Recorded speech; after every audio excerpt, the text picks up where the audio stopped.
Hey, what's going on? I have my sunglasses on and they're all making indentions in my face. What's going on? It's Alicia. It's Friday. I'm here we're a little bit early for our swim practice. We've got to meet tomorrow. My three little guys are on the swim team. My oldest used to be, but this year he decided not to. He's got too much going on with singing and roping and riding, training horses and all that good stuff. But anyway, I was talking with my husband earlier and I had some sobering thoughts and realization. We were talking about, because he has been struggling back and forth with his health and what he eats and all that kind of stuff. Sorry, I had a notification come up. But anyway, I was talking to my husband because he keeps going back and forth on the wagon of eating good, and then he'll 2 to 3 weeks. And we were talking about it because he was working out with me for a while before our vacation, and then he stopped and went back to his old ways, like for the 3 or 4 weeks up until, and then all during vacation totally indulged, and that's totally fine. I don't judge, but here's the thing is, for me is and it's not about the way he looks, it's about his health. And that's what I keep telling him, and me and the kids are like, we're worried about him. I'm 42, almost 43 in July. He is 47 already, he's halfway to 48. And I had we were talking about, he was like, okay, I'm going to get serious again. I'm feeling it. I realize it, whatever. I'm like, okay, all right, this is awesome. I'm glad, I'm supportive either way. I don't, because I can't make him do it and I can't make anybody else. But we were talking about it and I was like, this is the thing. It's not about how you look. It's about your health.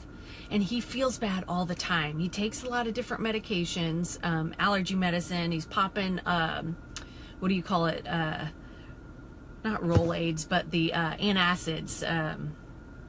Oh my gosh, I cannot even think for a second. The fizzy ones that you put in for indigestion and stuff. He's popping those like crazy. He already has, other stuff. Anyway, so I'm like, dude, think about this. Okay, my mom is 69. Here I am taking her to radiation a couple times a week. And it's, she's 69. She's not that old, really. I'm like, you're 47 going on 48. Like, he's only 21 years different than my mom. I was like, he had said, he was like, if you, that old saying, if you don't change something, nothing changes. And we hear that all the time, but really, a lot of times we don't really, we don't really let it sink in, and we don't really do anything. We just like, yeah, I hear it. I hear you.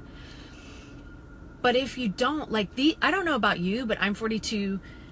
These last 20 years, my husband and I are going on, we'll be married 20 years in December.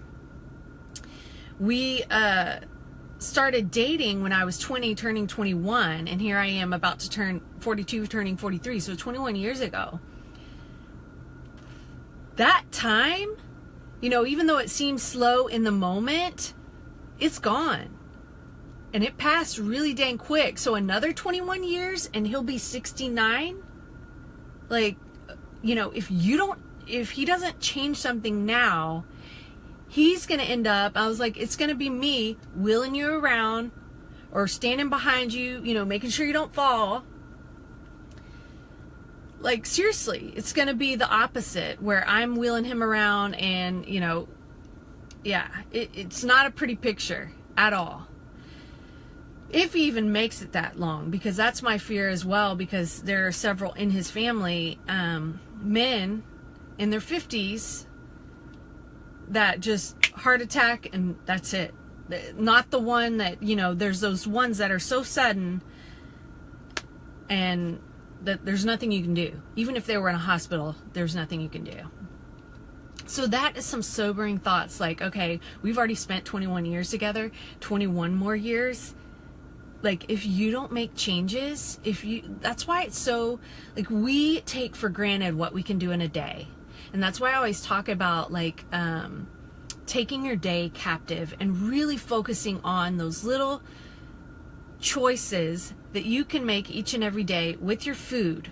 You know, with a 30-minute workout, seriously, anybody can do that.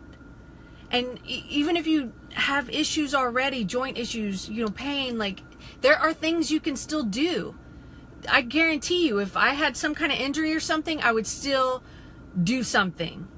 I did, like, over, I think it was in December or November, I can't remember, but I had pulled my hamstring. It, like, made a pop when I was doing one of the MMA kickboxing. I was like, oh, I had never experienced that before. And I grabbed the back of my leg and I started praying, and it hurt. And I called one of my personal trainer friends. I was like, what do I do? What's the best thing?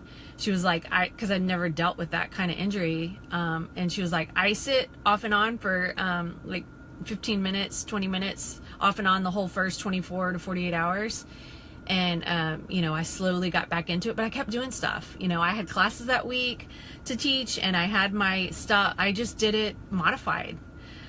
So anyway, that's just me. You know, I would do something. I would figure things out. I wouldn't just let it be an excuse for me, because it is that, like, I've seen my mom struggle my whole life with health issues. I've seen my husband struggle with health issues. I've seen family members struggle.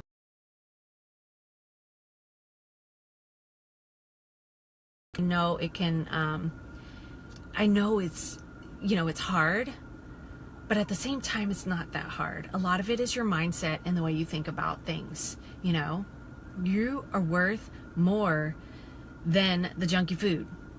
It's not going to get you, you know, you can't be your best, you know, and then you can't be your best at your job. You can't be your best with your family. You know, I don't know. I'm just on a huge mission to be my best and to live out a legacy and share.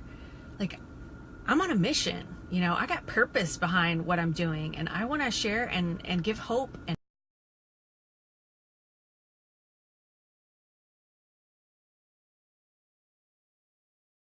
big hugs.